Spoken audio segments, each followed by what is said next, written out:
Jesus Bodybuilding.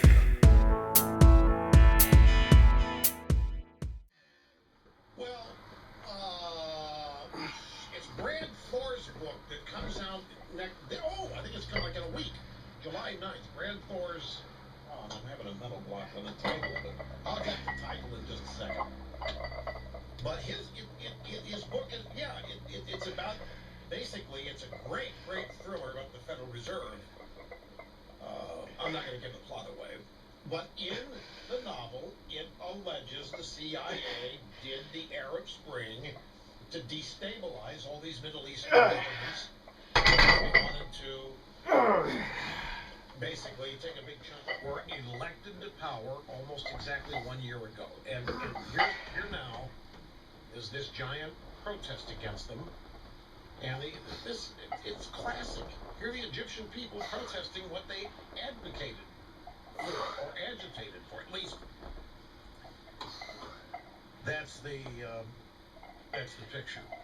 Ladies and gentlemen, as you know, regular listeners to this program know that Mr. Snerdley is a vegan. And that over the course of many broadcast years, we've had a little back and forth over militant vegetarianism. So, that's my question. Who does this? Who has nude photos of themselves that they take that could be accidentally sent out?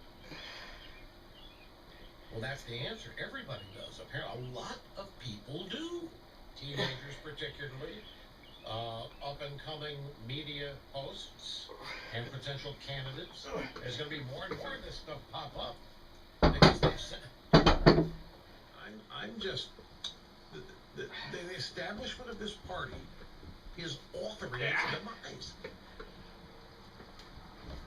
And you talk about Pelosi and Reid and Schumer, all these other Democrats, Bob Menendez, the Democrat senator from New Jersey, all warning us that if we don't do this on immigration, we're never going to win the White House, as though they are interested in us winning the White House.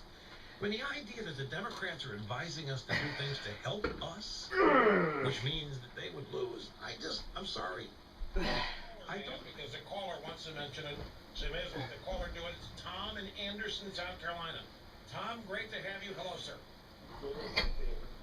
Rush, man wants to shut down our coal plants, our coal grid, everything, but yet he unveiled Sunday a $7 billion paid for U.S. taxpayer money to power Africa for hydro, wind, solar power.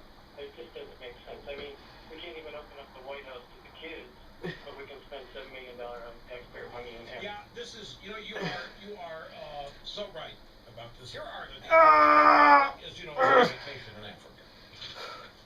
$60 million to $100 million vacation. At least, actually, some official business as well. Now, while he was in Kenya, he did two things. The first thing he did in Kenya, well, I don't know. That's intense. One of the two things he did in Kenya, he tried to sell them on getting rid of it and legalizing gay marriage. The deputy president of Kenya is named William Ruto. And William Ruto yesterday urged Obama to essentially be quiet. William Ruto, the deputy president of Kenya, urged Obama to respect Kenyans' culture, saying they would not abandon their traditions that condemn same-sex marriage. What a bigot this guy must be, this Ruto guy. What an enemy of civilization this guy must be. Somebody needs to tell Justice Kennedy about this guy. Somebody needs to tell Anthony Kennedy about William Ruto, because this guy's is anti-human. He's a bigot.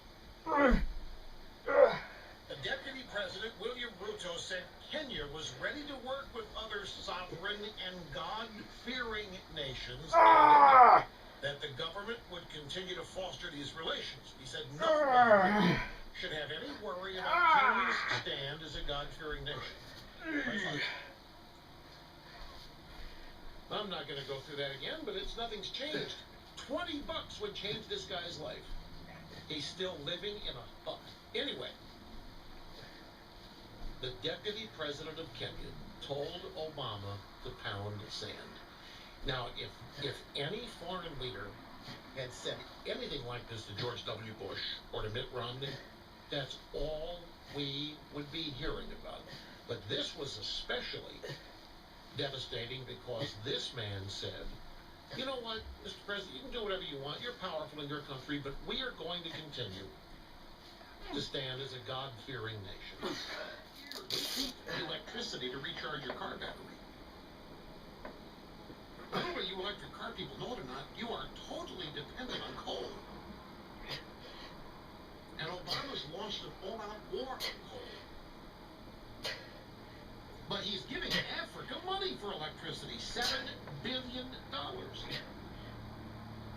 So he must hate them.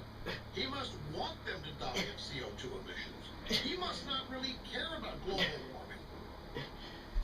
Well, he's given them $7 billion to get electricity grid up and running, and electricity's killing the planet.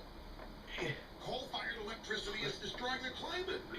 And yet, Obama wants these guys to do it.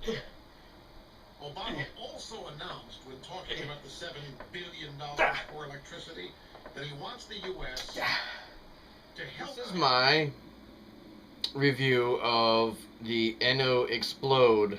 Advanced strength, now more powerful!